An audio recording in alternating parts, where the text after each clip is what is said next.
I was just thinking how we need to keep the pressure up on Pete Hegseth.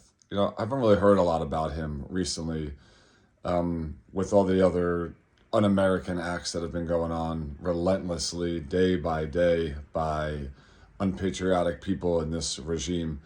And I think what Pete Hegseth is doing, the same guy who had to get his mommy on national TV and beg for his acceptance so he could be nominated as Secretary of Defense, completely unqualified. What was it that he cheated on his third wife while his second wife was pregnant, right? Make sure we get all the praise the Lord, all the tough Republicans wearing the cross, talking about Jesus. Let's make sure that we all stand by him, though.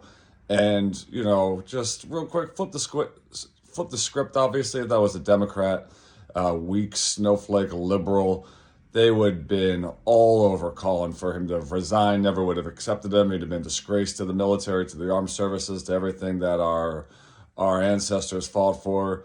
He would have been out, but for some reason, these tough guys give Hegseth a pass. And personally, I think it's because Hegseth is more like a blue collar type of soldier, sticks it to the generals, is there for the little guy who's doing all like the grunt work or something, and who are these bureaucratic, more established, higher ranking admirals or generals or people in the armed forces telling them what to do. So I think there's a lot of that, but nevertheless, he's lurking behind the scenes. The only reason why he was nominated is not because he's some, strategic genius, or he's some operative who's a technical savvy that knows military history and operations.